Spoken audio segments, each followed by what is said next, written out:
A silent cry for help. Red rags, pieces of cloth, even shirts signaling that inside, behind those windows, there's a family in need. They have become a potent symbol of the effects of the lockdown on the most vulnerable Colombians, a visible measure of the daily rise in poverty and hunger. Miguel Gomez, father of 2 young girls, says the rags have multiplied across his neighborhood, home to many people displaced by Colombia's internal conflict. Like most, he lost his work and saw how his pantry emptied out. Often we are down to eating once a day. At the beginning, neighbors helped us with some food, but now they also ran out. The government says, stay in, but we can't eat boards or tiles. The government and municipal authorities say some help is on the way, a first payment of $140 for each family in need, but no one here has received it yet. So some have built barricades with stones and burned tires. This sign says they're starving people to death. We are hungry. There are babies dying of starvation because the aid hasn't arrived. I'm here in the morning, at night, at all times, and nothing is coming. Helping the roughly 20 million Colombians who work in the informal sectors requires a colossal effort on part of the government. And at least until now, it seems like there simply isn't enough help, or it's taking too long to reach many of them. The city of Bogotá says it's spending $55 million in aid, delivering bags of food door to door. Yet, despite the efforts, the mayor recognizes the delay. We already sent money to 280,000 families and 1.7 million bags of food. And even with such a monumental operation in 3 weeks, we are still missing people. And there's another national disease complicating the efforts: corruption. Government watchdog entities found evidence of money embezzlement in thousands of contracts meant to combat the crisis. I think that what we have now in Colombia is actually 3 pandemics: the coronavirus, hunger, and corruption. What this virus is showing us is just how inequitable and unjust our social and political system is. A crisis upon a crisis, this seems impossible to keep up to, as the needs continue to pile up. Alessandro Ampietti, Al Jazeera, Bogotá. In the impoverished settlements that ring the city of Johannesburg, people wake at 2 a.m. to make an important decision. They need to pick a queue, then wait and wait to see if anyone delivers any food. Since 2 o'clock we are here early in the morning. 2 in the morning? Yes. And the old people are here. They're starving. They just collapse here because no food. South Africa has passed the midpoint in a 5-week lockdown. And in communities like Diepsloot, it's really starting to hurt. The vast majority here have lost their jobs. So if there's no food, we have to go look for food. It's hunger, it's not about corona now, because you need to survive. Outside the community centre, residents spent 14 hours in line waiting for food parcels that didn't turn up. And we could see the anger build. But Ramaphosa, he says he's going to give all the nation their food parcel. There's nothing that he's doing. Many hold the country's president, Cyril Ramaphosa, responsible. Ramaphosa must fix this thing. Otherwise, all South Africans will fight for it.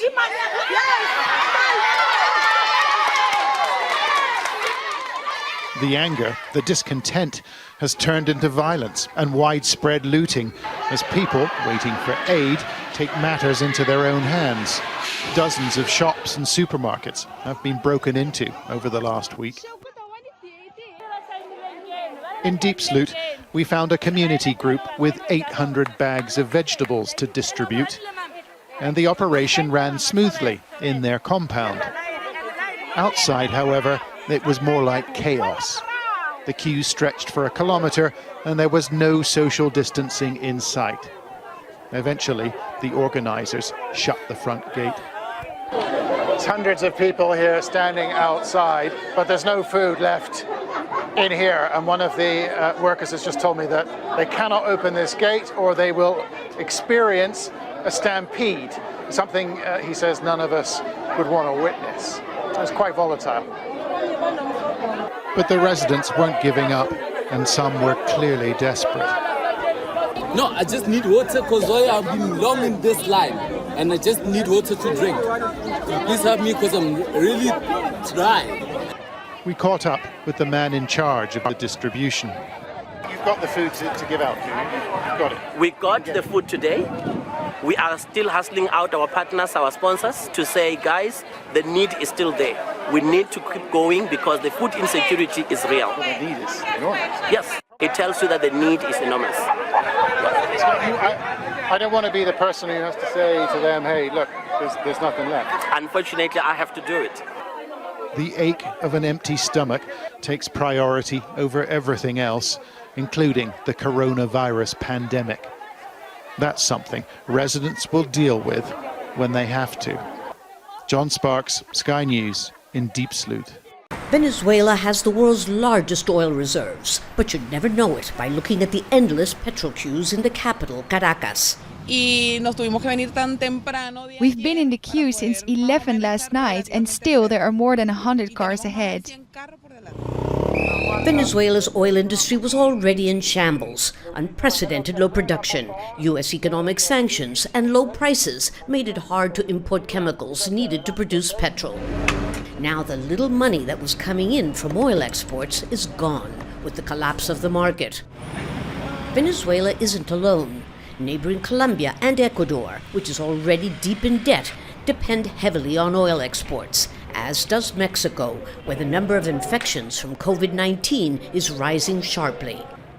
Admitting that the crash in oil prices will hit Mexico very hard, President Andrés Manuel López Obrador tried to comfort his compatriots. I want to guarantee and give you all the security that we Mexicans will be able to face this crisis. What do I base this on? On the fortitude of our country and of the Mexican people.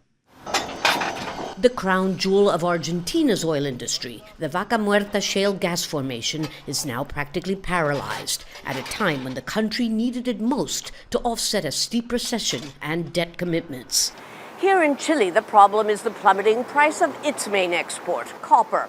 But along with the Caribbean islands, this is one of the few Latin American countries that produces practically no fossil fuel, which means that the drop in the price of oil is actually a bit of good news. But not for long. The UN Economic Council for Latin America and the Caribbean has just downgraded the forecast for the region even further. What we want to say is that this crisis will create the worst recession in the region since 1914 and 1930. This is the magnitude of it.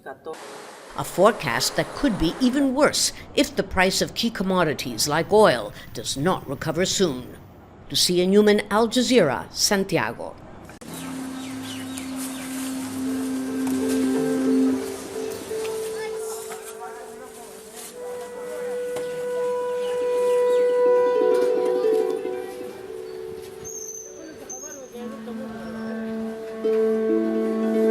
هر ورځ سهار نه تر ماښامه پورې ګرځو او ښار غونډ بند دی د کرونا د وایرس د خاطره مونږ تر سهار نه تر ماښامه پورې د 15 ډوډۍ روپۍ هم نشو ګټلی او زمونږ د کور تعداد ډېر دی که داسې حال وي کیدای شي مونږ د لوږې نه مړه شو.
On many Indian farms, crops have ripened. Staples such as wheat and many fruits and vegetables are ready for harvest. But India's coronavirus lockdown has disrupted agricultural production. Many farmers, including Ramesh Pangal, are now facing bankruptcy. On his land a few hours from the capital, New Delhi, quarantine has exacted a severe toll.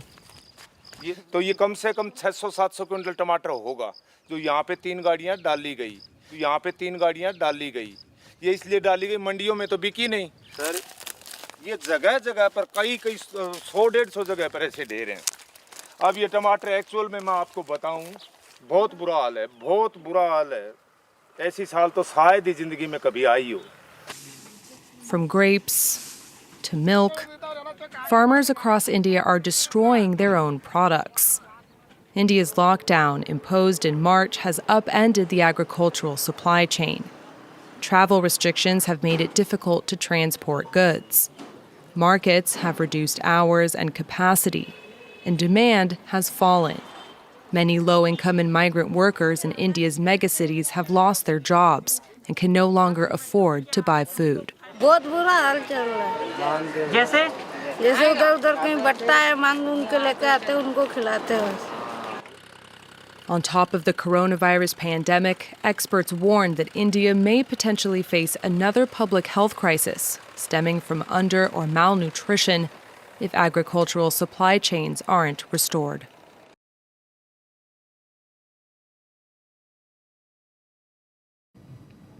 According to the weather department here, Amphan, which developed over the Bay of Bengal, has started to make landfall and is expected to fully make landfall by this evening local time. It's hitting the area of the Sundarbans, which is in the southern part of the eastern state of West Bengal, and it'll move northwards towards the majorly populated city of Kolkata, and then eventually head on to Bangladesh on Thursday. In India, West Bengal and its neighboring state of Orissa are going to be the worst hit. Although it has weakened slightly since Monday evening, there's still expected to be severe damage to houses, to crops, severe disruptions to power grids, rail and road lines. Images, as you said, have shown strong winds and rain lashing the city, lashing the whole region, and waves as high as 2-story buildings lashing coastal areas. My parents live in Kolkata, and I spoke to them earlier, and they mentioned that there's a constant roar outside. It's like the fury. They can feel the fury of the rain and the wind, and even within the confines of their home, they're quite scared. The Bay of Bengal is a hotbed for these cyclones. The geography of the area makes it quite conducive to cyclones developing. And of course, over the past few years, with climate change and increasing sea temperatures, the cyclones have been intensifying every year. Shreya, you just mentioned people being very afraid, and rightly so. We know, and I mentioned this earlier, that the country is very much still under lockdown. How does that impact efforts to limit the damage that will be incurred by this cyclone, efforts to evacuate residents? So 500 million people live around the Bay of Bengal, and so millions of lives are threatened. About 500,000 people have been evacuated, but these efforts are being impacted, severely hampered by social distancing rules in the time of coronavirus. Also, thousands of migrants who have been leaving major metropolitan cities and heading back to their homes and villages because their livelihoods have been destroyed by the lockdown, and they have no work and no money and no homes in the big cities. They're on the roads, they're heading back home, so they're in the storm's path as well. Also, a lot of these, government, local authorities have said that they should turn schools and government buildings into shelters, but because of social distancing rules, they need more space. Also, many buildings are already serving as coronavirus quarantine facilities, so there's less of these available. Also, many people are really afraid to go to these places, and they're refusing to be evacuated because they're afraid of contracting coronavirus. So a lot of challenges for local authorities to deal with here, especially since West Bengal is one of the states most hit by coronavirus. And you know, in Bangladesh, people have evacuated Rohingya refugees from an island which is going to be hit.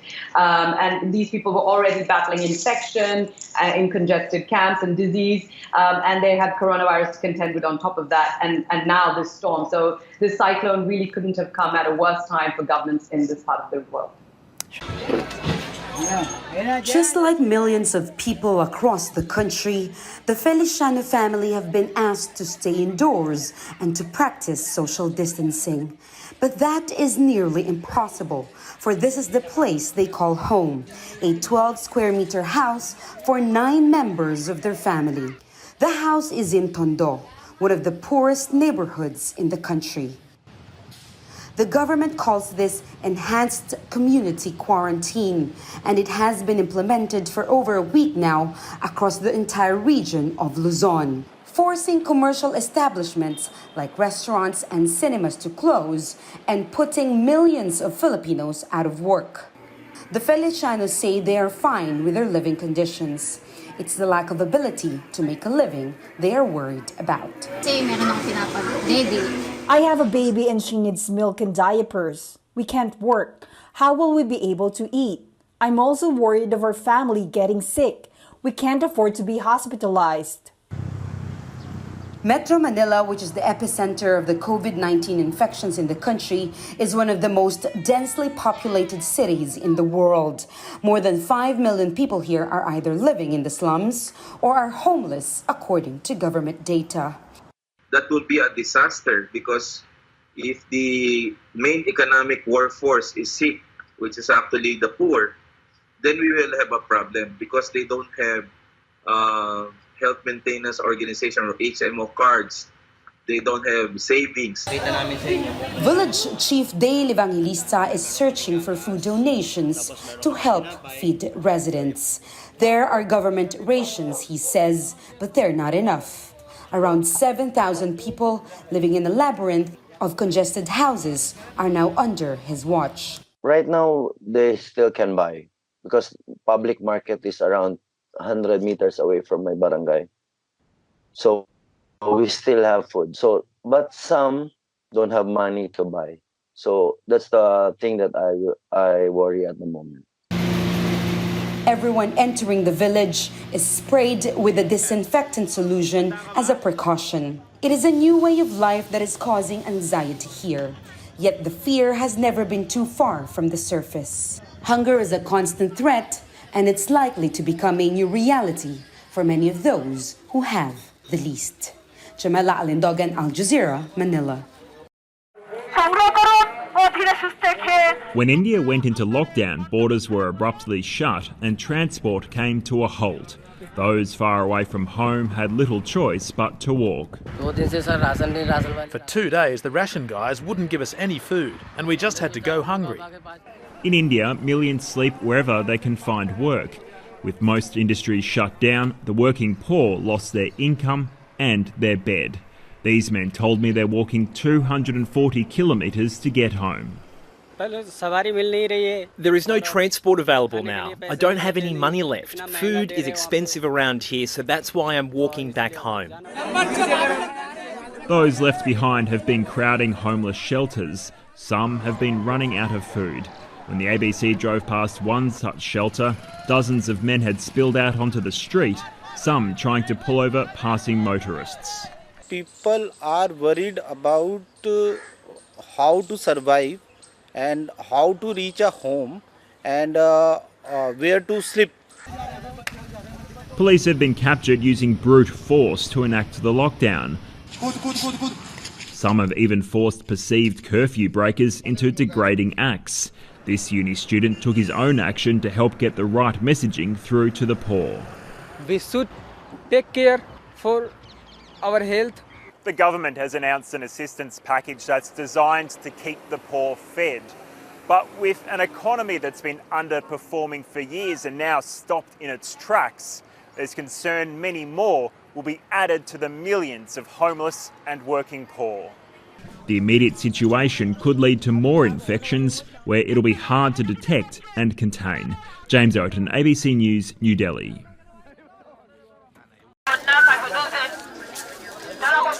At the same time, while we're dealing with COVID-19 pandemic, we're also on the brink of a hunger pandemic. In my conversations with world leaders over the past many months, before the coronavirus even became an issue, I was saying that 2020 would be facing the worst humanitarian crisis since World War II for a variety of reasons. This might sound truly shocking, but let me give you just some numbers. 821 million people go to bed hungry every night all over the world, chronically hungry. There are a further 135 million people facing crisis levels of hunger or worse. That means 135 million people on Earth are marching toward the brink of starvation. But now the World Food Program analysis shows also, due to the coronavirus, that an additional 130 million people could be pushed to the brink of starvation by the end of 2020. That's a total of 265 million people. In a worst case scenario, we could be looking at famine in about 36 countries. And in fact, 10 of these countries, we already have more than 1 million people per country who are on the verge of starvation.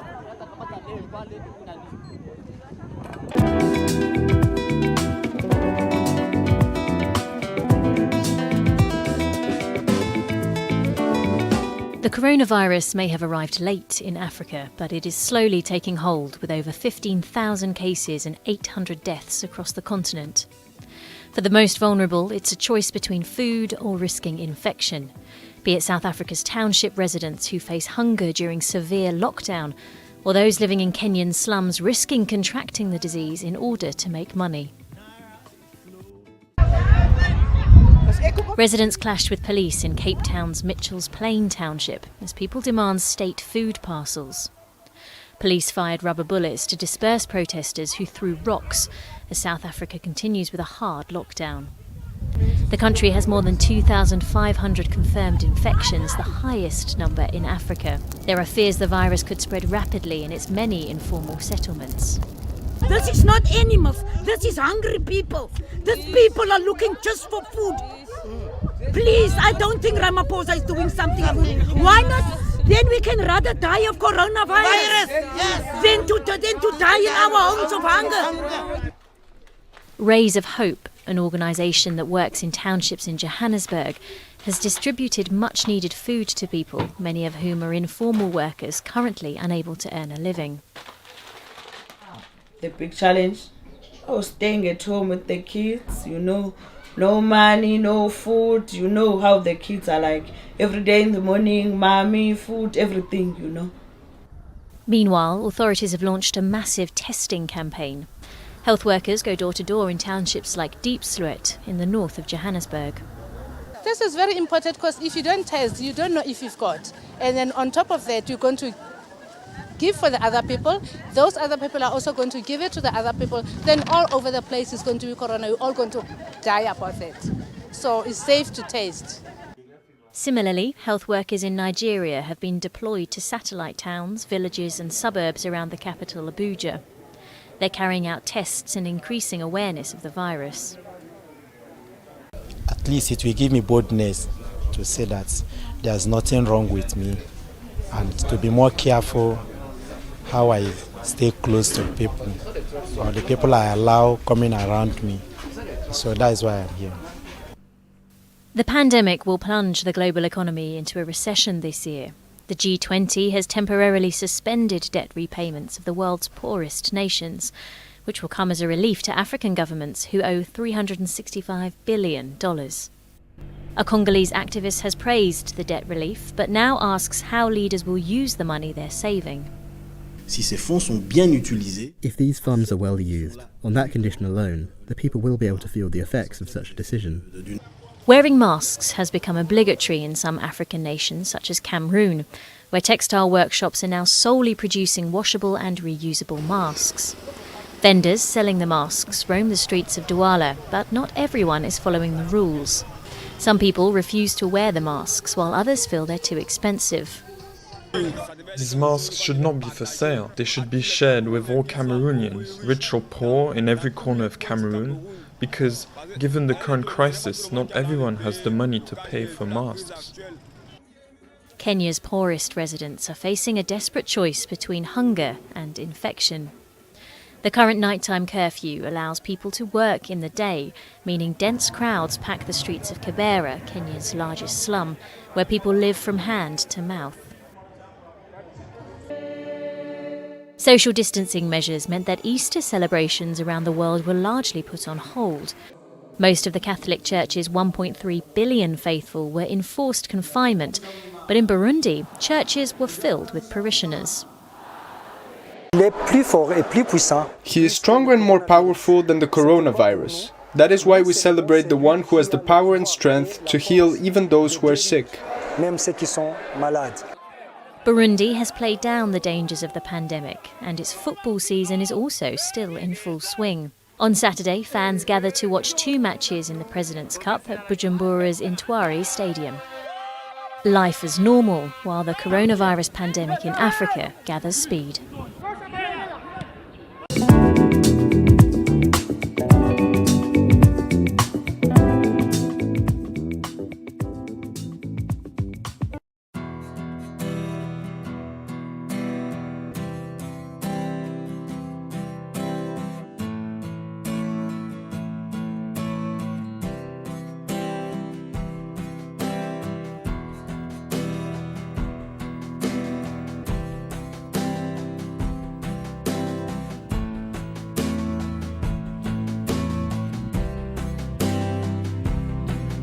Gotta feed the poor. They're dying every day. If your mama asks you if you fed the poor, what are you gonna say? You gotta feed the poor. You must obey. If your papa asks you if you fed the poor, what are you gonna say?